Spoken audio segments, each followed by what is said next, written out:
I promise I won't make any spoilers during this review. Miles gets friends with like a little bitch. Like, what's up, danger? You know how sequels are supposed to be those high expectation god pieces that change up the formula of the original material by just so much that it feels like its own thing? Miles wears it like a crown. This game is its own identity while paying tribute to, of course, Spider-Man! Oh yeah, that reminds me. Little old Pete has a new face. I don't mind it, but the original grew on me so quickly, so I felt like it was a weird inconsistency whenever I saw him in Double M. So how does the game utilize its found identity? Introducing the Juicy Punch. The Juice Miles has is very versatile. It gives your L1 some serious mileage throughout the game. It progressively grows in usefulness, but once it's juiced up, you can use it when web swinging and in combat to gain the upper hand instantly. Instead of throwing hands all wimpy stimpy, Miles just... It's super satisfying to pull off, and a run with the controller really makes it better. Speaking of the controller,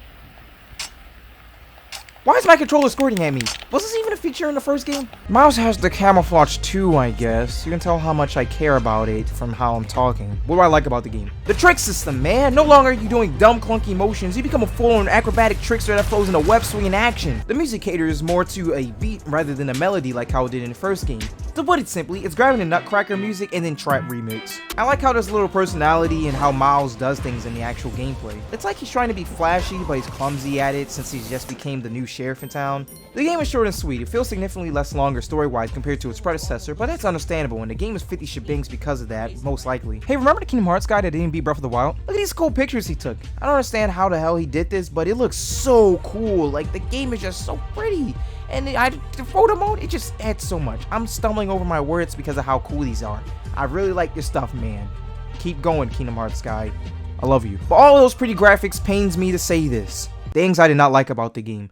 I rarely care about graphics and frame rate. I enjoy almost all good to the core media, no matter how bad it is. Something was different about this game. Graphics would pop in and out, certain suit the normal person transitions didn't go well, few bugs here and there, and then the game would crash sometimes, that sucked, and my god, the frame rate plunges into nothing when there's all these particles on the screen. I could lag the game on command if I use the Juicy Punch on a bunch of enemies. It upsets me that I know the exact reason why these things happen, and you probably do too. The game was made for PlayStation 5, but I'm playing it on a PlayStation 4. I'm happy that I didn't have to upgrade to next gen instantly to play Double M, but it does hurt the experience a little bit when these inconsistencies keep popping up. Alright, let's get this over real quick. The story can feel at times very corny from how quickly it has to wrap itself up. It's powerful, but it has some loose screws, but someone tried to screw the screws with a drill that isn't meant for screws, so the screw is in faster, but it's not in right. That's an extremely dumb, vague explanation, but swing with it. And now let's talk about the stinker in the room. Camouflage.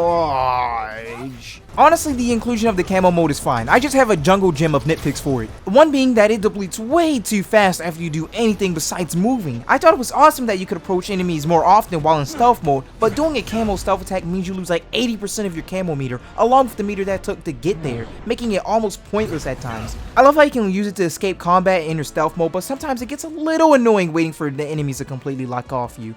Like I said, the camo is fine. It's extremely open-ended, but it's extremely limited at the same time. It wasn't something I use often. Hey, I get you want us to play the game a little bit more often, but why would you put some cheesy abilities behind New Game Plus? It just doesn't feel right. Like, come on, man. What's wrong with you? I'm giving Miles Morales a crisp 4.5 little stars. There are a lot of under-the-hood things the game pulls out that I didn't cover as usual with these small reviews that makes it debatable if this is a huge improvement from the first game, but it is 100% a good-ass game that achieved this glorious message of... And isn't that all that matters at the end?